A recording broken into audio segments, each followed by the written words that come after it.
श्री स्वामी समर्थ सर्वांना. तुम्हा सर्वांचं आपल्या चॅनलमध्ये खूप खूप मनापासून स्वागत. बघा, 15 एप्रिल 2026 वार बुधवार या दिवशी आलेली आहे श्री स्वामी समर्थ महाराजांची पुण्यतिथी. खरं तर हा दिवस आपल्याला नकोच होता, कारण याच दिवशी महाराजांनी त्यांचा देह ठेवला होता आणि ह्याच दिवशी त्यांनी त्यांच्या अवतार कार्याची समाप्ती केली होती. आणि अर्थातच बघा, ह्याच दिवसाचं औचित्य साधून आपण गुरुचरित्र पारायण करत असतो.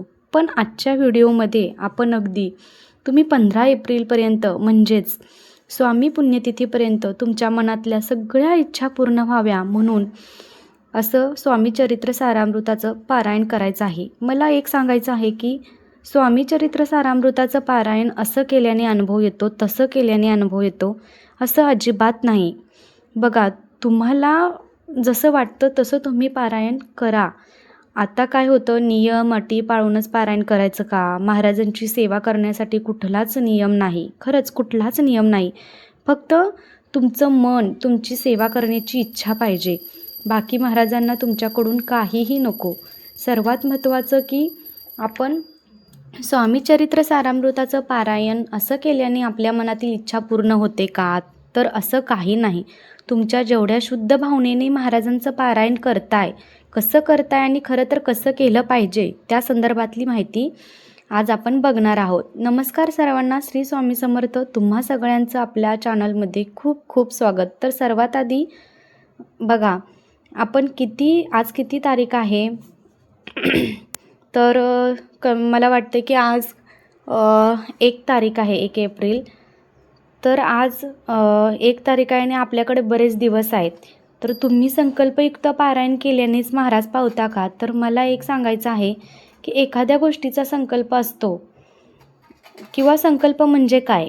महाराज बघा, मी महाराज मी म्हणजे कार्यासाठी, माझ्या या अडचणीसाठी तुमची सेवा करत आहे, असा एक संकल्प असतो. आता बघा, संकल्प केला की मनात एकच धाक राहतो आपल्या, की आपल्याला मी संकल्प केला आहे बरं का, संकल्प केल्यामुळे माझी सेवा मला पूर्ण करावीच लागेल, अशा गोष्टींमध्ये आपण बांधून जातो.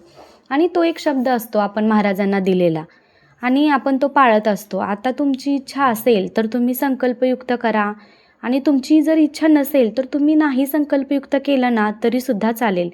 तर जर तुम्हाला फक्त महाराजांची सेवाच करायची आहे, बाकी मला काही नाही आहे, आणि खरं तर ही फक्त कृतज्ञता आहे आणि त्यांच्याबद्दल आपण प्रकट दिनाचा औचित्य साधून जे आपण महाराजांची सेवा केली त्याच पद्धतीने आपल्याला महाराजांच्या कृपेने आपल्याला या स्वामी पुण्यतिथीपर्यंत आपल्याला महाराजांची सेवा करायची आहे.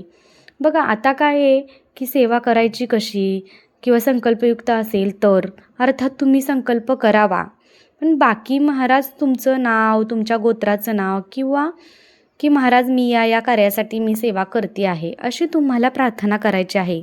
जवळच्या केंद्रात तुम्ही जाऊन ही सेवा रुजू करू शकतात किंवा महाराज माझं असं असं कार्य आहे आणि ते सेवा तुम्ही पूर्ण करून घ्या त्या कार्यासाठी, यासाठी तुम्ही संकल्प करू शकता. ठीक आहे. आता झालं दुसरं एक महत्त्वाचं की ताई मला म्हणजे बऱ्याच बायकांचं म्हणणं असतं की संकल्प नाही करायचा, तर मग काय करायचं? ठीक आहे, तुम्ही नाही संकल्प केला तरीसुद्धा चालेल. महाराजांची सेवा दिवस रात्र तुम्ही कधीही करू शकता. आता बघा, एकाच बैठकीत केल्यावर महाराजांची सेवा म्हणजे महाराज पावता का? तर असं सुद्धा अजिबात नाही आहे. खरं तर आपण म्हणतो ना की एक मांडणी पारायण एकदाच बसून पारायण करायचं असतं, त्याला आपण एक मांडणी पारायण म्हणतो. आता एक मांडणी पारायण केल्यावरच महाराज पावता का? तर असं अजिबात नाही आहे. एखाद्याचं जर बघा, आता एखाद्या महिला स्वामींची खूप सेवा करते, तिच्या मनात खूप ओढ आहे, पण तिचं जर बाळ लहान आहे तर ती काय करणार बिचारी, आणि ते अचानक उठलं तर काय करणार? खरं तर एकाच बैठकीत पारायण करायचं असतं, पण जर तुमचं लहान बाळ आहे किंवा कोणीतरी आलं आहे घरात, थोडेफार म्हणजे बंधनं आहेत की नाही करू शकत आहे, ठीक आहे. आता समजा माझं लहान बाळ आहे आणि अचानक जर उठलं आणि मला त्याला पाजणं वगैरे या बऱ्याच गोष्टी आल्या, तर मग अशावेळी तुम्ही बिनधास्त उठा, महाराजांची माफी मागा आणि नंतर तुम्ही सेवा कंटिन्यू करू शकता. असं अजिबात नाही आहे की एक मांडणी पारायण करायचं म्हणजे मला तर एक मांडणी पारायण केल्यावरच महाराज पावता, असं खरंच नाही आहे मैत्रिणींनो. स्वामी सेवा करायला कुठलंच बंधन नाही आहे.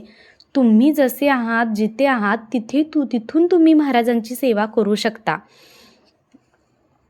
आणि ज्यांची इच्छा असेल त्यांनी 7 पारायणाचा संकल्प करावा आणि ज्यांची 108 पारायणं चालू आहेत त्यांनी नव्याने परत सुरू करायची काहीच गरज नाही आहे. आता बघा, ज्यांची इच्छा आहे त्यांनी संकल्प करावा की महाराज मी 7 पारायण करेल किंवा मी 11 करेल, 21 पारायण करेल. आणि जर तुमची इच्छा असेल तर होतीलही. आता तुमची 21 पारायणंसुद्धा किंवा नाही तर मला नाही करायचं आहे महाराज, संकल्प किती पण होतील, ते सगळं मी तुमच्या सेवा किती पण होईल ती मी जेवढी होईल तेवढी मी तुमच्या चरणी रुजू करेन. जसं मी पण करते, जेवढी होईल तेवढी स्वामींसाठी. बाकी स्वामींसाठी आपण केलं की स्वामी आपल्याला देतातच, मग ते किती पण होऊ देत. तर या पद्धतीने तुम्ही करू शकतात. तर आता बघा, स्वामीचरित्र सारामृताचं पारायण तुम्ही करू शकता का? तर ज्यांना नाही शक्य त्यांनी 11 माळी जपसुद्धा केला तरी चालतो, पण करताना कोणाशी बोलायचं नाही. जेव्हा तुम्ही नामजपाला बसता, तुम्ही चालता, बोलता, उठता, बसता, नामजप करता ते वेगळं. आणि इथे जर तुम्ही महाराजांसमोर मी 11 माळी जप होईपर्यंत मी उठणार नाही, जर अचानकच काही अडचण आली तर मग ठीक आहे, तुम्ही उठून जाऊ शकता. आणि जर शक्य असेल तर राहिलेली सेवा तुम्ही परत कंटिन्यू करू शकता. पण अगदी अशाच वेळेला बसा की जेणेकरून 20 ते 25 मिनिटं आपल्याला कोणीही डिस्टर्ब करणार नाही. शांततेत नामजप करावा. आणि महत्त्वाचं म्हणजे महाराज नेहमी सांगता की बघा, जो कोणी माझा अखंड नामजप करतो त्याला मी अखंड जपत असतो. आणि त्यांनी आपल्याला जपावं म्हणून तर हा सगळा हट्टाहास आहे. त्यांच्या सानिध्यात आपण जगावं. जरी थोडेसे दुःख आले, संकट आले, महाराज आपल्यासोबतच आहेत. किती जरी मोठा आनंद आहे आणि किती मोठा परमानंद आहे आणि काहीतरी मिळावं म्हणून पारायण करायचं नाही. बघा, आपण म्हणतो ना की मला खूप काही नको आहे, तुम्ही जे काही दिलं आहे त्यासाठी खरं तर धन्यवाद. आणि खरं तर मिळालेला देव आणि त्याची परत ओळख व्हावी यासाठीच. खरं तर महाराजांची लीला अथांग आहे. म्हणजे महाराजांची लीला बघा, समुद्र इतकी आहे आणि आपल्याला त्याचे ग्लासभरसुद्धा नॉलेज नाही आहे महाराजांबद्दल. स्वामींबद्दल बोलाल ना, खरंच तेवढा आपण कोणीच नाही आहे, काहीच नाही आहे. खरंच तोडक्या मोडक्या भाषेत आपण स्वामींची सेवा करतोय आणि ती स्वामी खरंच गोड मानूनसुद्धा घेतात. आता तारक मंत्राची सुद्धा सेवा तुम्ही म्हणाल तर इतक्या लोकांना सुंदर सुंदर अनुभव आलेले आहेत. नक्कीच तुम्ही रोज 11 वेळा तारक मंत्राचं पठण करू शकता. ही सेवा रोज करायची आहे. त्यानंतर ते तीर्थ तुम्ही ग्रहण करू शकता. आणि बघा तुम्हाला काय काय अनुभव येतो ते. हे अतिशय सुंदर आणि कधी पण कोणी पण करू शकता. महाराजांच्या सेवेला किंवा तारक मंत्र असेल, मंत्रजप असेल, अर्थात लिखित नाम जप चालू आहे ते तर तुम्ही आवर्जून कंटिन्यू करायचं आहे.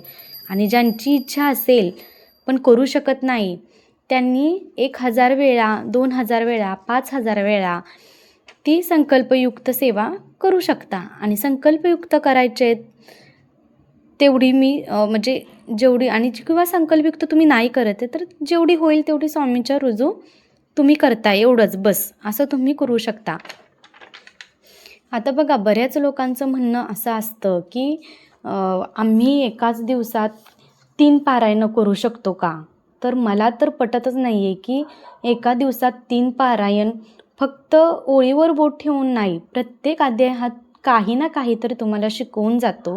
प्रत्येक अध्यायाची काहीतरी फलश्रुती आहे. प्रत्येक अध्याय आपण वाचत असतो तेव्हा आपल्याला महाराजांची ओढ इतकी लागते की जेव्हा आपण काही अध्याय वाचत असतो तेव्हा त्यातून आपण जातो. आपण म्हणजे तिथे काय घडलं असेल हे आपण जेव्हा पारायण करत असतो तेव्हा फक्त ओळींवर बोट ठेवण्यात आपल्याला काहीच अर्थ नाही आहे. तुम्ही जर रोज एकच पारायण करा, म्हणजे एक करा, ठीक आहे, पण 1 ते 21 अध्याय तुम्ही एकदाच वाचा, पण तो व्यवस्थित असावा. नाहीतर उगाच बसलाय त्याला काहीच अर्थ नाही आहे. जर तुम्हाला रोज 1 पारायण नाही जमत तर 7 अध्याय जिंदाबाद.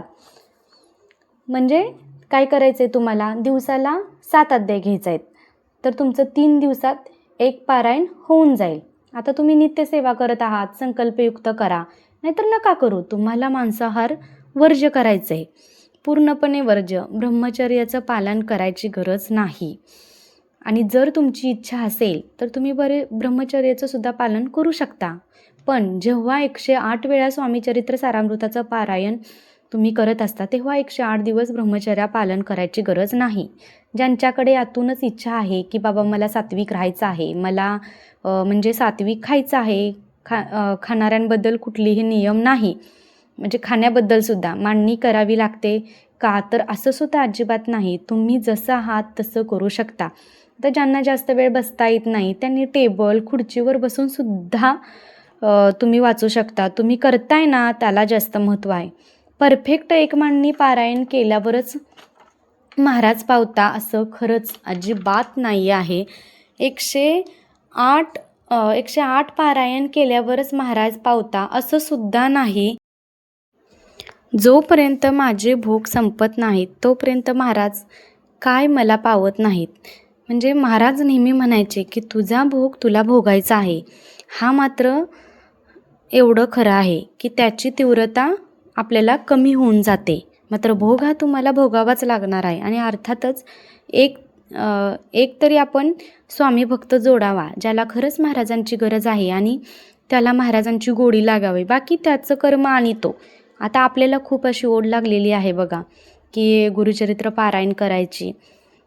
पण महिलांनो म्हणजे 8 ते 15 दिवसांमध्ये स्वामींची इतकी सेवा करा. आणि प्रकट दिना वेळी आपण सुद्धा बघा महाराजांची खूप सेवा केली आणि त्यांनी करून घेतली, तर खूप छान छान असे बऱ्याच जणांना अनुभव आलेले आहेत. त्याच पद्धतीने आतासुद्धा जास्तीत जास्त सेवा आपल्याला करायच्या आहे. आणि खरं तर बघा मला एक वाटतं की आपण भूतकाळ कसा होता आणि वर्तमान काळ कसा आहे, आणि एवढा वर्तमान काळ चांगला आहे तर भविष्यकाळ डेफिनेटली महाराजांच्या कृपेने चांगलाच असणारच. आणि ही फक्त कृतज्ञता आणि फक्त आभार, की जे काही त्यांनी दिले त्यासाठी आभार. आणि कृतज्ञता जी मनात येते ना ती खरी स्वामी कृपा असते. आता अडचण आहे, दुःख आहे, आजार आहे तरीसुद्धा कृतज्ञता आहे. थँक्यू महाराज, खरंच खूप खूप तुमचे आभारी आहे. आजचा दिवस चांगला जावो, आजचा दिवस चांगलाच जाणार किंवा गेला हे सुद्धा तुम्ही म्हणजे आपल्याला बघायला मिळतं आहे. आणि ते फक्त फक्त स्वामी सेवेमुळे आणि स्वामींमुळे.